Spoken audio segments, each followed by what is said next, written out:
said, well, I guess we're dealing with the right people. And actually, they then apologized for something they said, and they said, we're going to send 2 more boats. And it ended up being 10 boats.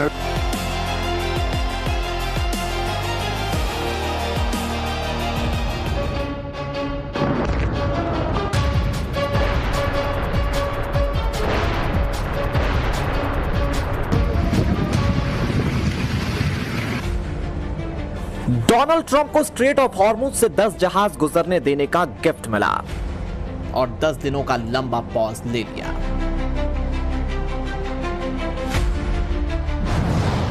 क्या इसी gift के खातिर Trump ने Iran से युद्ध छेड़ा था? Israel ने ईरान की 70% टॉप लीडरशिप को मार दिया। इसके बाद इक्के दुक्के ही बड़े हमले किए। तो क्या नेतन्याहू का मकसद पूरा हो गया? 1 महीने से जारी जंग में ईरान ने ट्रंप को बातचीत की टेबल पर ला दिया। तो क्या इसे ईरान के लिए मोरल विक्ट्री मान ली जाए? डोनाल्ड ट्रंप चाहे जो कहें, इजराइल चाहे जहां अटैक करे और ईरान कितना भी डटकर लड़े, इस जंग में इन तीनों ही मुल्कों को वो हासिल नहीं हुआ जो तय किया गया था।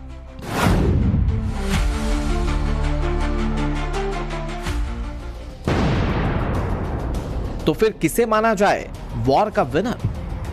किसे हुआ ईरान और इजराइल अमेरिका युद्ध का फायदा? ट्रंप ईरान पर मिसाइलें दाग रहे थे, तब दनादन नोट छाप रहे थे व्लादिमीर पुतिन। रुबल में, दिरहम में, युआन में, डॉलर में, सिंगापुरी करेंसी में। एक रिपोर्ट के मुताबिक इस जंग ने रूस को मालामाल कर दिया और यह सब मुमकिन हुआ तेल की बदौलत। इतना रुपया रूस ने छाप लिया जितना ट्रंप ने सोचा तक नहीं था।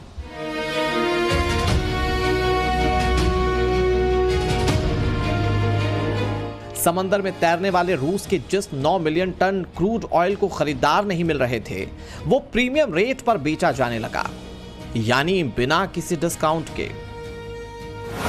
दावा किया जा रहा है कि रूस हर रोज $760 मिलियन तेल बेच रहा है। कयास है कि इस साल रूस को तेल और गैस में $218.5 बिलियन की कमाई होगी। ये आंकड़े बीते 3 साल में रूसी तेल की सबसे ज्यादा बिक्री के हैं, क्योंकि यूक्रेन जंग के बाद रूस की एजेंसीज पर अंतरराष्ट्रीय प्रतिबंध लगा दिए गए थे। मगर ईरान युद्ध राहत की खबर लेकर आया। अमेरिका ने तेल संकट से निपटने के लिए रूसी पाबंदियों से पर्दा उठाया, ये कहते हुए पुतिन को बड़ी खुशखबरी दी कि रूसी ऑयल को 11 अप्रैल तक बेरोक टोक खरीदा जा सकेगा। फरवरी महीने में रूस तेल से $12 अरब कमा पाया था, मगर मार्च में यह आंकड़ा $24 अरब पहुंचने के करीब है, यानी कि लगभग 2 गुना। युद्ध के शुरुआती 20 दिन में ही रूस ने इतनी कमाई कर ली जिससे ब्रिटेन की आंखें अकड़ गई। खाड़ी की आपदा को अपने लिए अवसर की तरह रूस इस्तेमाल कर रहा है। खासकर स्ट्रेट ऑफ हॉर्मुज के पूरी तरह ना खुलने की सूरत में क्रूड ऑयल की कीमतें भी वरदान की तरह साबित हो रही हैं। पुतिन ने कह दिया है कि रूसी कंपनियां इस कमाई से अपना घरेलू कर्जा निकाल दें। इसके लिए पुराने दोस्तों को प्राथमिकता दिया जाना भी तय किया गया है। रूसी तेल से बैन हटा तो भारत ने फौरन संपर्क स्थापित किए और अपनी तेल जरूरतों को पूरा करने के लिए रूसी कंपनियों से डील कर ली। भारतीय कंपनियों ने रूस से 6 करोड़ बैरल कच्चा तेल खरीद लिया, जो कि अगले महीने यानी कि अप्रैल महीने में भारत पहुंच जाएगा।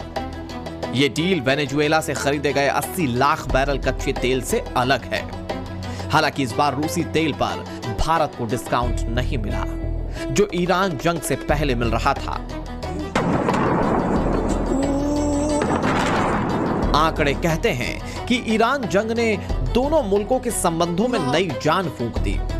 इसी के तहत फरवरी की तुलना में रूस से 72% ज्यादा तेल मार्च में हिंदुस्तान आने वाला है।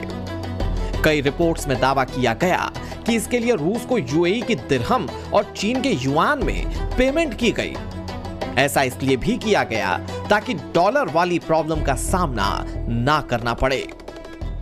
भारत का प्रयास है कि तेल हो, गैस हो, फर्टिलाइजर हो, ऐसे हर जरूरी सामान से जुड़े जहाज भारत तक सुरक्षित पहुंचे। लेकिन इस युद्ध से बनी वैश्विक परिस्थितियां अगर लंबे समय तक बनी रहती है तो गंभीर दुष्परिणाम तय है। इसलिए भारत ने अपनी रेजिलियंस बढ़ाने के लिए जो भी प्रयास बीते वर्षों में किए हैं उनको और गति दे रहा है। यूं तो हिंदुस्तान में तेल गैस की फिलहाल समस्या नहीं है।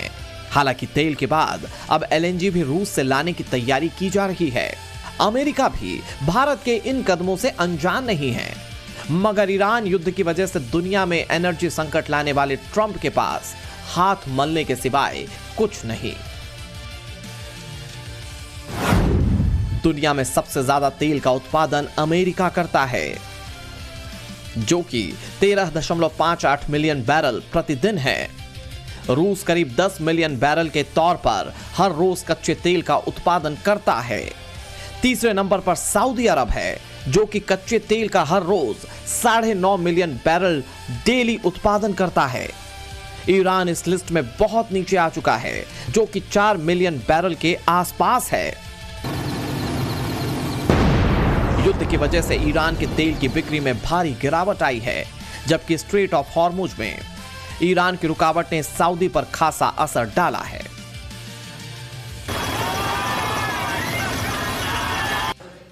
Have your advisors told you anything in terms of how long we can expect gas prices as high as they are right now? I don't need advisors to tell me that. I know what it is. I can tell you that when this is over, oil prices are going to go down very, very rapidly. So is inflation, so is everything else.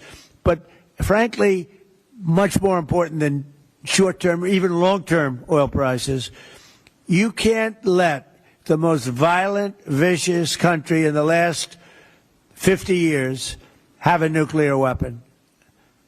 Because the Middle East will be gone. Iran युद्ध जब शुरू हुआ था तो Trump ने सोचा भी नहीं था कि दुनिया भर में एनर्जी संकट इतना गंभीर हो जाएगा। ट्रंप युद्ध जीतने का फेक दावा कर रहे थे और फिर मजे मजे के लिए मिसाइलें भी छोड़ते रहे। अब देख लीजिए, ट्रंप का यही मजा आज कई देशों के लिए सजा बन गया है। जापान ने अपने तेल रिजर्व का एक हिस्सा जारी करने का ऐलान कर दिया। दक्षिण कोरिया ने कार को हफ्ते के एक दिन गैराज में खड़ा करने का नियम ला दिया। पाकिस्तान में सरकारी कर्मचारियों के फ्यूल अलाउंस में 50% की कटौती हो गई है। चीन ने घरेलू शॉर्टेज से बचने के लिए पेट्रोल, डीजल और एविएशन फ्यूल के निर्यात पर रोक लगा दी है। यूरोपीय संघ कह रहा है कि गैस स्टोरेज 90% तक पहुंचा दो भैया, पता नहीं आगे क्या हो। ट्रंप को इस वैश्विक हलचल से बहुत ज्यादा अलग फर्क पड़ता तो नहीं। ये दुनिया में तेल के दाम बढ़ेंगे तो इससे अमेरिका खूब पैसा बनाएगा, यह भी कहा जा रहा है, क्योंकि दुनिया के बड़े तेल एक्सपोर्टर में अमेरिका भी आता है। हालांकि ट्रंप इस तथ्य को भूल गए कि अमेरिका का क्रूड ऑयल खरीदने वाले टॉप 5 देशों में सिर्फ जापान ही एशिया से आता है।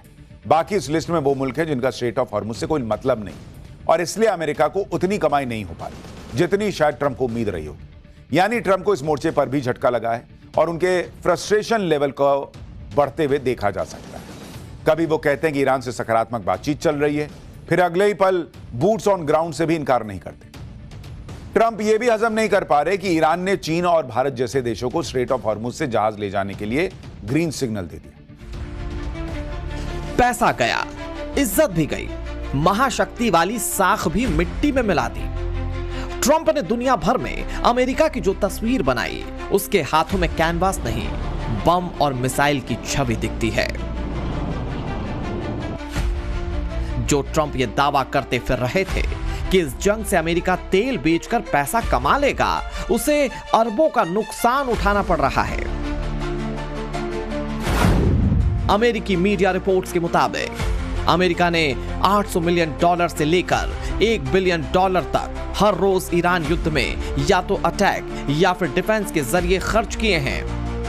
अब तक के लिहाज से यह रकम $20 बिलियन से $25 बिलियन के बीच आंकी जा रही है। इसके अलावा $3 बिलियन के रक्षा सामान डैमेज हुए या रिप्लेसमेंट में पड़े हुए हैं।